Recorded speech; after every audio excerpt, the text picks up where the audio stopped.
Ya, shalom, selamat pagi anak-anak. Puji Tuhan, pagi hari ini kita kembali akan merenungkan firman Tuhan bersama-sama. Nah, anak-anak pastikan sehat, pastikan hatinya sudah siap, dan siapkan Alkitab Anda masing-masing. Nah, anak-anak, mari kita berdoa terlebih dahulu untuk melanjutkan belajar firman Tuhan di pagi ini. Mari kita berdoa. Terima kasih Tuhan Yesus, kami sungguh berterima kasih untuk kasih setia Tuhan dan anugerah Tuhan yang cukup bagi kami. Pagi ini Bapa, kami mau belajar firman Allah. Roh Kudus Tuhan tolong kami masing-masing sehingga kami mau mengerti firman Allah. Bapa, di dalam nama Tuhan Yesus kami berdoa. Haleluya. Amin. Nah, anak-anak, pagi ini kita akan belajar firman Tuhan.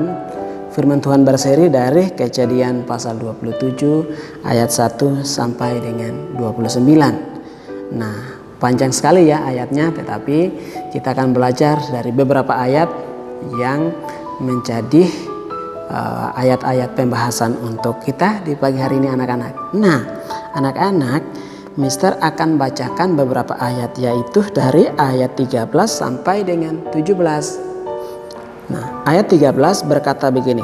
Tetapi ibunya berkata kepadanya, akulah yang menanggung kutuk itu. Anakku, dengarkanlah saja perkataanku, pergilah ambil kambing-kambing itu. Ayat 14, lalu ia pergi mengambil kambing-kambing itu dan membawanya kepada ibunya. Sesudah itu ibunya mengolah makanan yang enak seperti yang digemari ayahnya. Kemudian Ribka mengambil pakaian yang indah kepunyaan Esau, anak sulungnya, pakaian yang disimpannya di rumah, lalu disuruhnyalah dikenakan oleh Yakub, anak bungsunya. Dan kulit anak kambing itu dipalutkannya pada kedua tangan Yakub dan pada lehernya yang licin itu. Lalu ia memberikan makanan yang enak dan roti yang telah diolahnya itu kepada Yakub, anaknya. Nah, anak-anak, kisah ini tentunya berbicara tentang di mana hamba Tuhan Ishak telah tua dan sudah mendekat ajal hidupnya, sehingga dia berencana untuk memberkati Esau. Nah, di mana itu? Coba kita lihat ayat 4. Ishak berkata begini, olahlah bagiku makanan yang enak seperti yang kugemari. Sesudah itu bawalah kepadaku supaya ku makan, agar aku memberkati engkau sebelum aku mati. Nah, anak-anak, pada saat Ishak berbicara hal ini kepada Esau, rupanya ibunya Ribka mendengar hal ini. Nah, ketika Ribka mendengar hal itu, maka dia memberitahukan kepada anaknya, yaitu Yakub.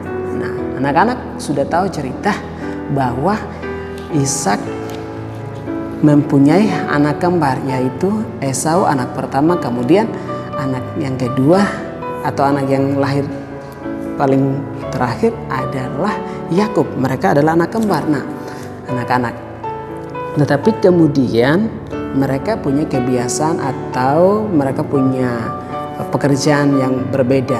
Nah, Esau dia berburu ke hutan dengan segala hewan yang ada di hutan.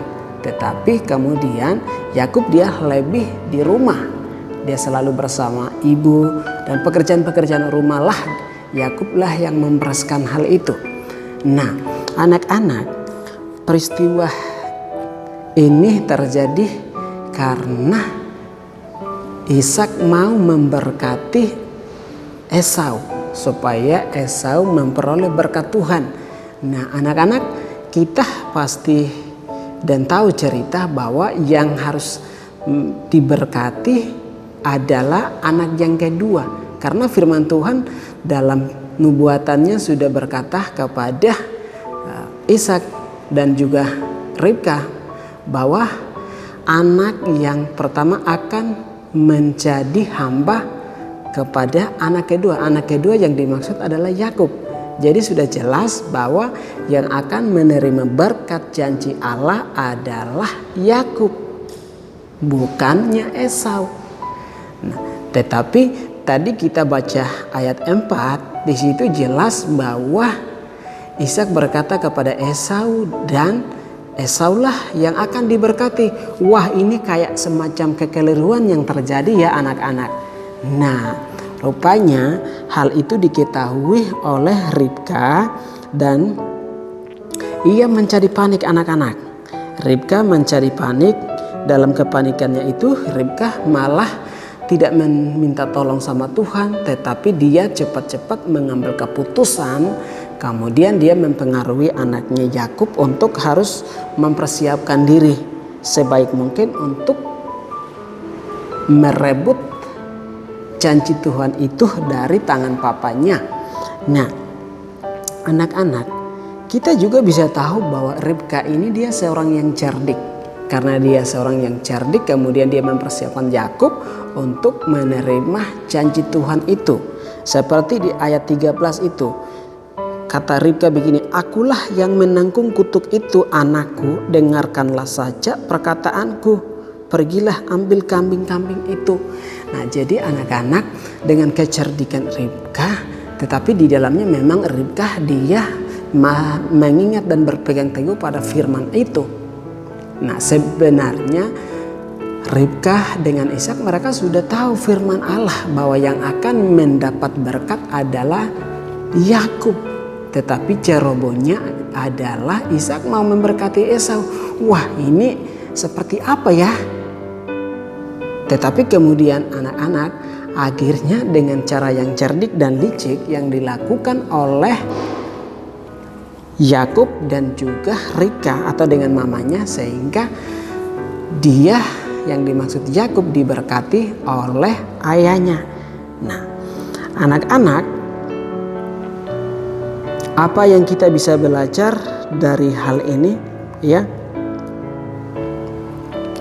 Kita bisa dapat belajar bahwa yang pertama itu Ribka cerdik, yang kedua Ribka juga dia tetap taat pada firman Allah, dan yang ketiga bahwa Ishak dia tidak taat, tidak ingat kepada firman yang sudah difirmankan bahwa yang menerima janji berkat Tuhan adalah anak kedua.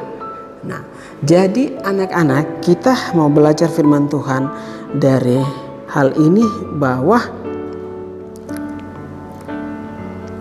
rencana Tuhan dalam situasi yang seperti itu pun rencana Tuhan tetap terjadi. Nah, di mana itu rencana Tuhan tetap terjadi kepada Yakub, sekalipun mungkin caranya salah. Mungkin Ribka menggunakan kecerdikannya, kemudian dia harus memperoleh hal itu. Kemudian Yakub juga bekerja sama dengan ibunya anak-anak. Tetapi yang pastinya sekalipun cara masuknya mungkin itu agak berbeda, tetapi tujuannya adalah janji Tuhan itu tetap menggenapi kepada Yakub. Jadi anak-anak di sini dengan cara dan tindakan daripada Ribka dengan Ishak tidak menghalangi janji dan nubuatan Allah. Tetap Allah menggenapi janji Tuhan kepada Yakub. Nah, jadi anak-anak kita belajar bahwa janji Tuhan tetap akan menggenapi kepada orang-orang yang Dia pilih. Mungkin orang itu menurut kita salah, tetapi kadang-kadang Tuhan memakai orang-orang seperti itu untuk mewujudkan misi, mewujudkan janji Tuhan terhadap diri orang-orang tertentu. Nah, anak-anak dikasih Tuhan, apa yang kita bisa belajar? Bahwa yang pertama memang kecerdikan diperlukan dalam kehidupan kita anak-anak. Kita harus jegat, kita harus cerdik. Tetapi yang kedua, kita juga belajar bahwa kecerdikan kita tidak akan pernah mempengaruhi kehendak Allah. Kecerdikan kita akan terbatas pada di mana kita berada sebagai manusia. Karena rancangan dan kehendak Allah akan tetap berlanjut pada tujuan Allah anak-anak. Nah, jadi anak-anak yang dikasih Tuhan, bila Allah memilih kita sebagai hambanya untuk mewujudkan misi Allah melalui hidup kita, mungkin nanti kita punya latar belakang, ya mungkin kita merasa berbuat dosa dan melakukan banyak dosa terhadap Tuhan. Tetapi kalau Allah tetap mau pakai kita sebagai alatnya, Allah tetap mewujudkan misinya melalui diri kita. maka kecerobohan kita itu tidak akan menghalangi kehendak Allah di dalam hidup kita. Sekalipun dan walaupun seperti itu anak-anak, tetapi Allah tetap akan bekerja melalui kita. Jadi apa yang kita bisa belajar bahwa kasih Allah dan kehendak Allah tetap terjadi kepada orang-orang yang Dia pilih. Entah itu dia orang yang tukang mabuk, entah itu orang yang mungkin korupsi, entah itu tukang pemarah, atau mungkin pembunuh sekalipun. Kalau orang itu dia mau bertobat kemudian Allah mau pakai dia, Tuhan pasti akan pakai orang-orang seperti itu, anak-anak. Oke, puji Tuhan, firman Tuhan untuk pagi hari ini sampai di sini. Dan mari kita berdoa. Terima kasih Tuhan Yesus, kami sudah belajar firman Tuhan di pagi hari ini. Tuhan tolong dan memberkati kami untuk kehidupan kami selanjutnya. Allah memberkati orang tua kami, Allah memberkati guru-guru kami, Allah memberkati orang yang dekat dan yang ada di sekitar kami. Tuhan tolong dan memberkati mereka sama seperti Engkau memberkati kami di pagi hari ini melalui firman-Mu Bapa. Di dalam nama Yesus Tuhan, ini doa dan syukur dan permohonan kami. Terpujilah Yesus Kristus Tuhan, haleluya, amin. Oke anak-anak, firman Tuhan sampai di sini. Tuhan memberkati. Shalom.